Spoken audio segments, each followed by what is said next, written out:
So this is part 2 of me going over my Goth and Industrial CD collection. In part 1, I went over all my CDs I got when I was in high school. So in this one, I'm going to go over the ones I got in college and afterwards. I also realized I missed out on one really important CD, but I'm going to do a whole separate video on that. It's worth a review of its own. So I'll probably, maybe I've already dropped it. Maybe I'll release it after this. I'm not sure yet because I'm recording this before these videos are out. And without further ado, I'm going to go over my college CDs now.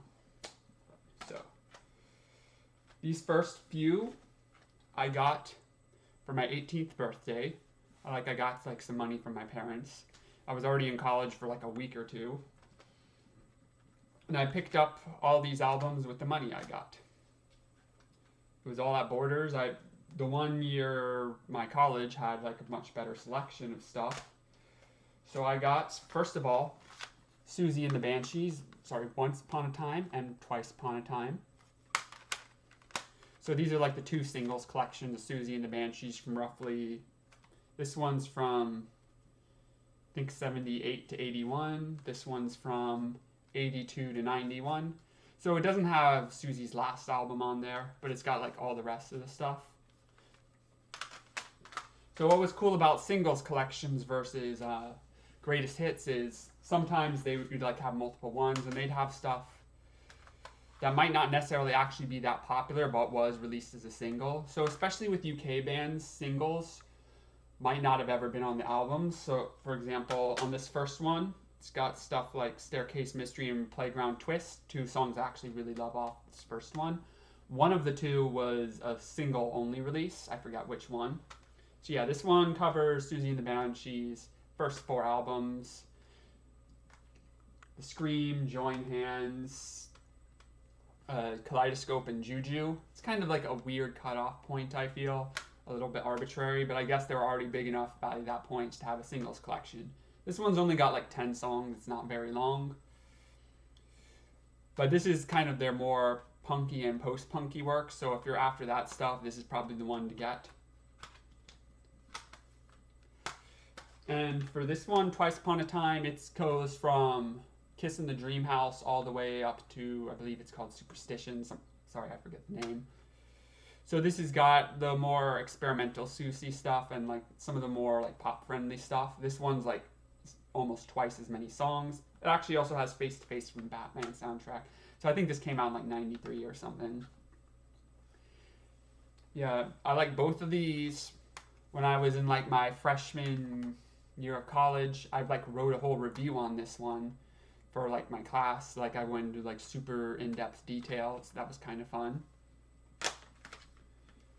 What I also got was Faith by The Cure. So Faith is probably one of my favorite Cure albums. It's kind of got a really unique sound. It's really minimalistic. Lots of people prefer Pornography or the one right before it, 17 Seconds. I think this one is the best. I'm not normally really even into minimal stuff that much, but this is super bass driven. Simon Gallup just does an excellent job on all these songs. I know at the time when I went home from college, my brother had a bass. I would just look up all the songs on this and learn to play them on bass. They're not hard to play on bass either, so if you want to learn to play goth on bass, this is a very good album to start with. Holy Hour, love it. Primary, love it. Other Voices, love it. I like this whole album pretty much. Only really good things to say about it. So yeah, this is favorite Cure album again. This last one was The Mission, or The Mission UK as it's called here, because there's probably another band called The Mission and they're not allowed to call themselves The Mission. But yeah, God's Own Medicine. So this was their first album, although right after this they released another thing with earlier songs. So this one I also really, really liked. I remember in particular I have really good memories of this one. So back when I was in college, I would just put on my headphones, MP3 player, and just walk around campus for hour, sometimes even longer.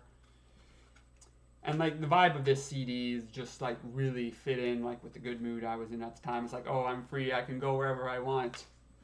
And like the Mission UK, it's like spun off from the Sisters of Mercy, remove like all the doom and gloom or whatever, and you're just like left with like weirdly happy goth rock. Lots 12 string. Some pretty interesting lyrics in some of these. Love Me to Death like has some kind of double entendres that are a little campy.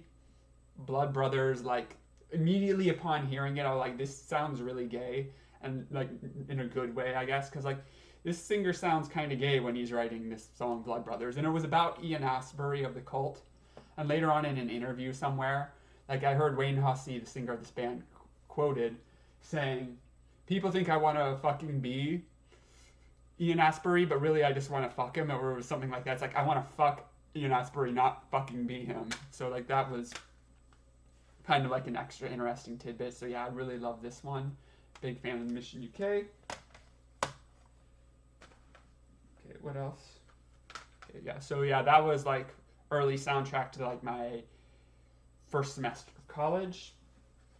These next few, I can't remember which ones I got at a Borders and which one I got at like some other store, but yeah, so I think one of my relatives was getting married, so I flew off to San Diego to be at the wedding, because like I have a lot of family in San Diego.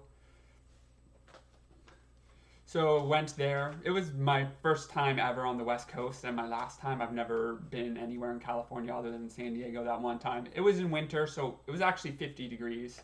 So yeah, I could come from like an immigrant family, so Palestinian. A lot of family members in San Diego, I guess partially because of the weather. It's pretty similar there to how it is in old country. Yeah, so I got to get access to some stores with like a lot of good selection. So I got another Mission CD because like I really like the Mission.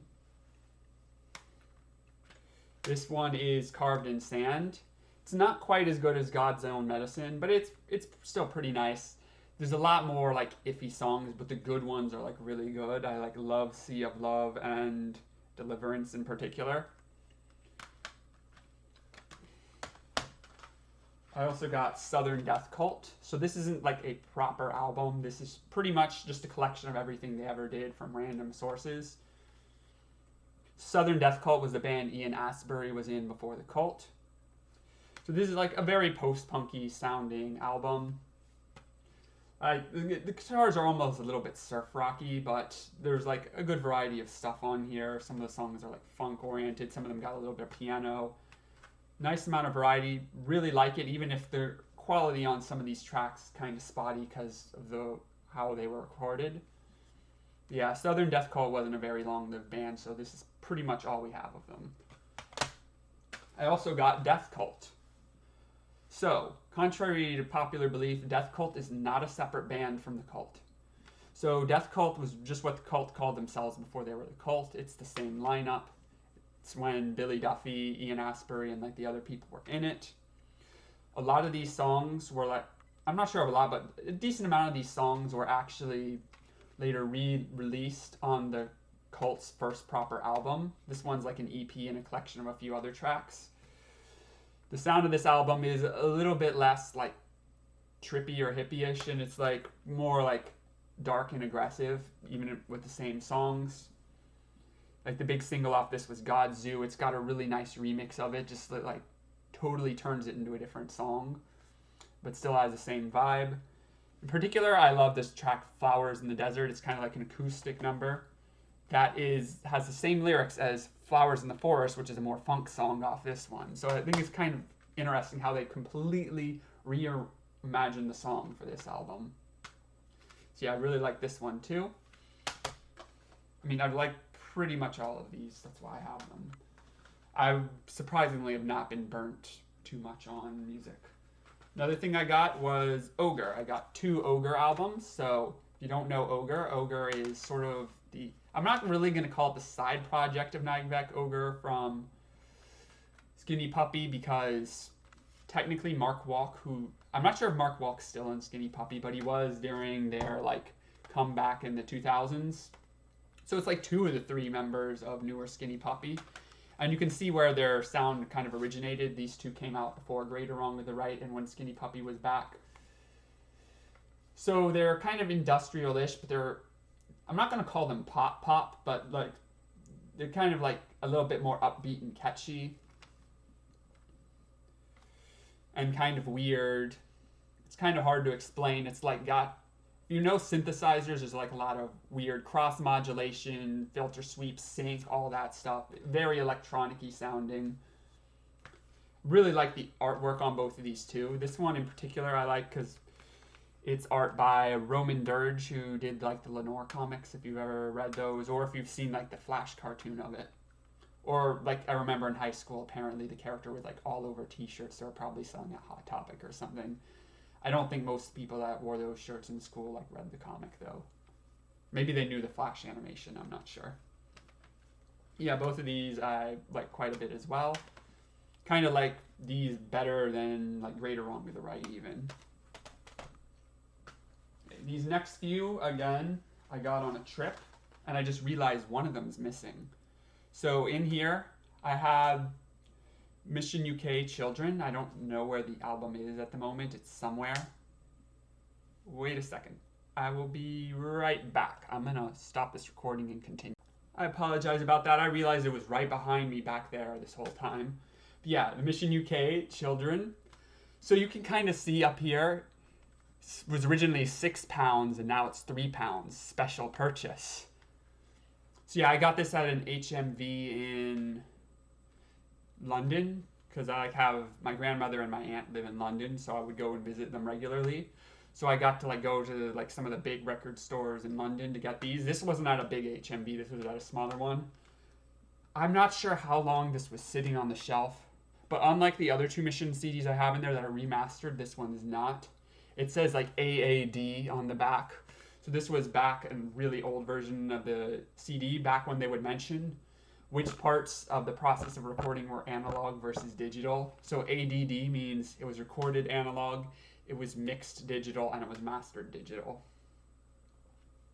Even says also available on LP and MC. I think MC means cassette. So yeah, this thing could have been sitting on that shelf forever before I bought it. It was new. I think it kind of did look a little beat up on that shelf too. But yeah, this was a cool find. One problem, of course, with the CD this old is the mastering was especially quiet. So with a lot of like these albums, like the older 80s stuff, was quieter when I was listening to it on my MP3 player compared to the other stuff. But this one in particular was like super quiet. I think it's because it's like was originally like mastered for an LP or something, so it had to be quieter. But yeah, this one. And I had 2 CDs, neither of which were this one in it. It's in one of my other CD cases, probably. That's what happens when you don't take care of your CD collection. Anyway. So yeah, I like this one quite a bit, too. It's kind of in between the God's Own Medicine and Carved in Sand in quality. There's definitely some songs I really like on this one, though. Again, like Winging a Prayer and Fabienne are really catchy. Tower of Strength is like a nice 10-minute song, too. That's like pretty fun to listen to. Also at that same smaller HMV, I got NFD. So I'm not sure if a lot of people watching this necessarily know who NFD is. They were kind of popular when I was in college a little bit. People were like kind of promoting them as like the new Fields of the Nephilim sort of, because it like had I think 1 or 2 of their original members. People were complaining, oh, Fields of the Nephilim's too metal now.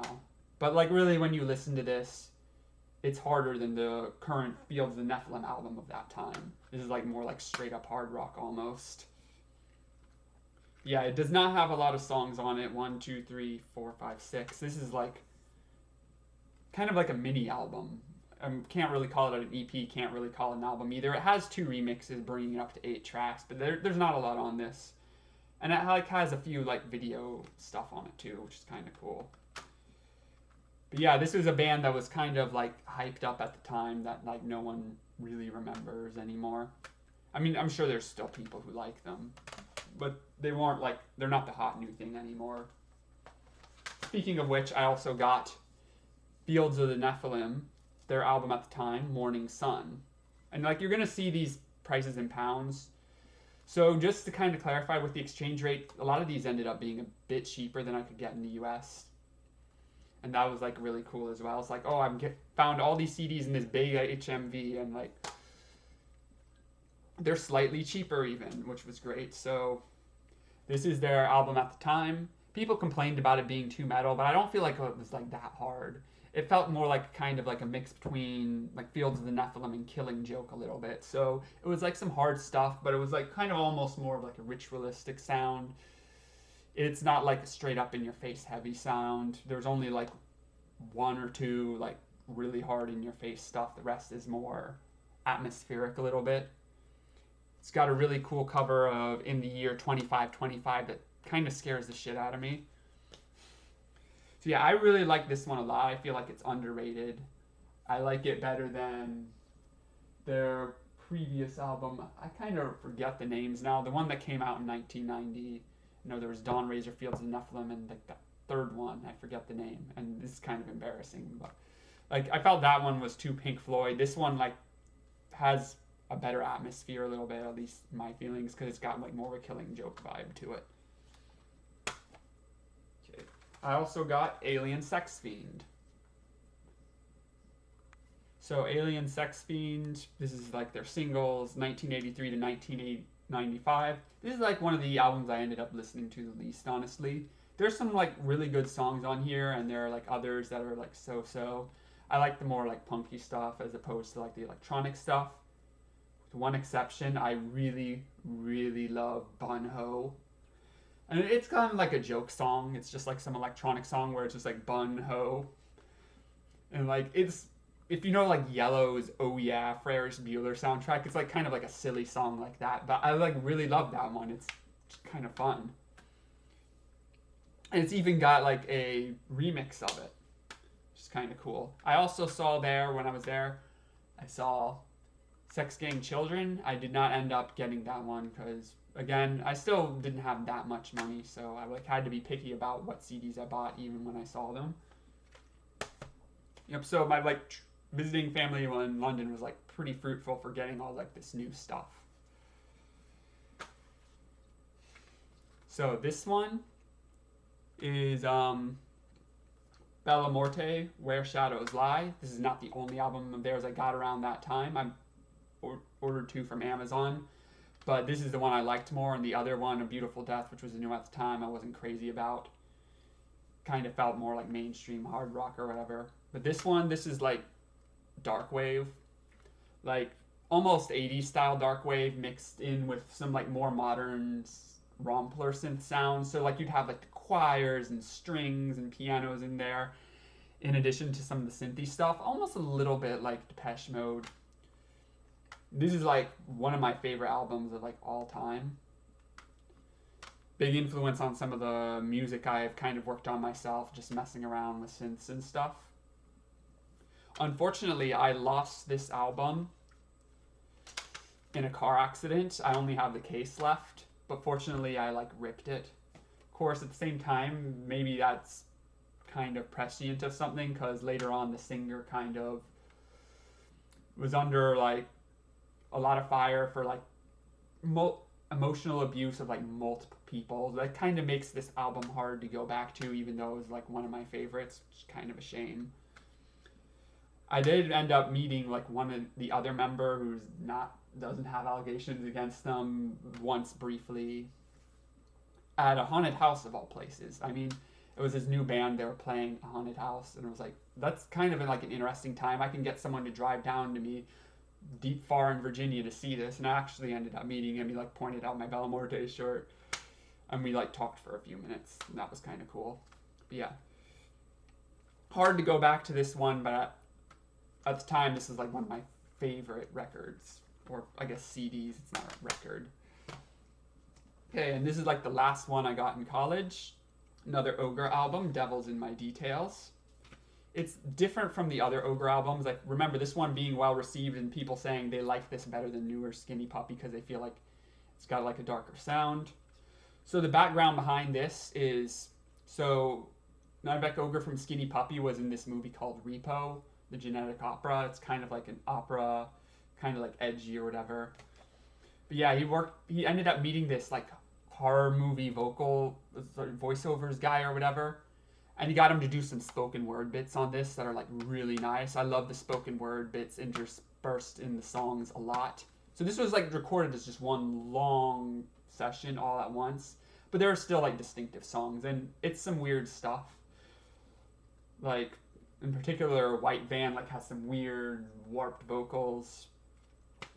This is like a really good album, even if like most of the songs aren't like immediately catchy. It's like a really nice listen. I really do like this, even if I don't listen to it that often. And yeah, that's all the CDs I got when I was in college. Around the time after this, sort of my last year or two of college, I was kind of like moving away from listening to goth a little bit. I'll probably make a whole other video on that. Not going to get into that here, but I still do have a few more. Because there are a few other ones from back when I returned to listening to this stuff later. So like one of the original things that I got after I started getting back into the music and everything seriously, I mean, I would still occasionally listen to goth a little bit before then, but I didn't get any CDs. So there was like big fuss, there were like release parties at the club or whatever for Electronic Saviors Volume 4 at the time. And I picked that up, and it was like brought me up to speed a little bit with some of the stuff that was industrial or industrial related at the time. I do not have that one on CD, but I have Electronic Saviors 5 Premium Edition. So I got this one because Premium Edition was physical only, and it came with 2 more CDs in it compared to the other one. So I got like this nice box set of like 6 discs, which is kind of cool.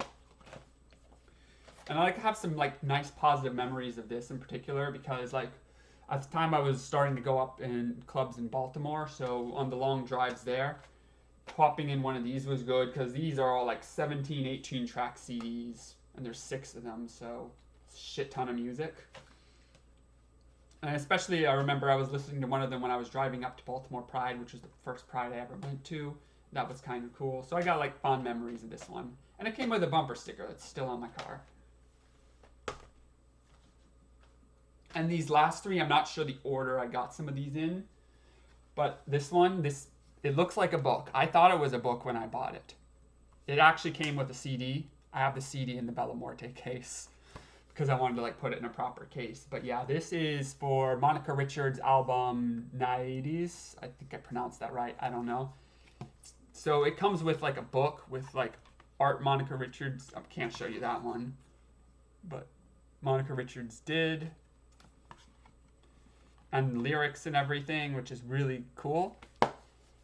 And the fact that it came with a CD is a really big bonus because I like this album this is on too. So if you don't know Monica Richards, she was in the band Strange Boutique and more famously Faith in the Muse. I actually got this at a Strange Boutique show. It was like a one-off reunion in memory of their guitarist who died 2 years earlier. Sold out show.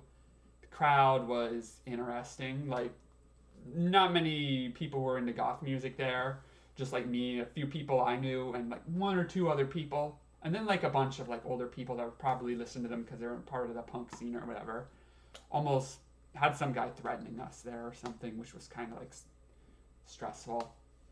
Yeah, I picked this up. I was actually, Monica Richards like walked right next to me, past me, and my partner at the time actually gave Monica Richards a hug and said, "Great show." And it was like, wow, I'm not brave enough to do that. But yeah, so like I have good memories of getting this. And like I love the book that it comes with. So I'm glad I picked this up. And the album's good too. It's pretty eclectic, even more so than Faith in the Muse, but there's some like good songs on there. I especially like Pride and Armistice. So if you're looking for like more traditional rock songs on there, those are the 2 you'd want to get in particular. And last but not least are these 2 Mentallo and the Fixer albums. So these again are like pretty special to me because of like my memories with getting them. So I got these at a used record store in Baltimore called Soundgarden. Actually, I think they sell new records there too, but I was like looking in the used section for CDs. So I was there, it was summer, I was like with my partner at the time. I was looking through these, I thought they were cool. My partner saw them and said, you need to get this one. This is a good album. Get Where Angels Fear to Tread. And also said, get this Wumpscut album too. I'm regretting not getting the Wumpscut album, but I was a little pressed for cash. And I wanted to get another Mentallo and the Fixer album. Like, yeah, that was just a really nice day. And, like, I have, like, a lot of fond memories of that. And also just because, like, this is not something I'd, like, expect to find there. I don't know exactly how popular Mentallo and the Fixer was back in the day, but I never really hear people talk about them that much anymore. So if you've never heard the band, they're kind of like Skinny Puppy and Frontline Assembly. Same style of music, but they're, like, really, really good. So if you like Skinny Puppy and FLA, you'll probably really like them too. Really great band. And yeah, so these in particular, this one especially is just like my favorite album in my entire collection at this point. Mostly just because of the memories and just I feel like I won the lottery even finding this. It's like more interesting than some of the other ones, like because these were especially fun finds. A lot of the other ones were like they're either more well-known bands or they were just stuff that was current at the time. This was like just finding like top tier stuff. So anyway, that is the entirety of my CD collection, at least with Goth and Industrial CDs. I got some other stuff too, more like alternative stuff from like the 90s that I got for like $2 at thrift stores. And like I had a lot of good finds there too, but I feel like that's outside the scope of this video. So anyway, if I haven't already made the video with like the one CD I have not talked about in either of these videos, that should be coming up soon, hopefully.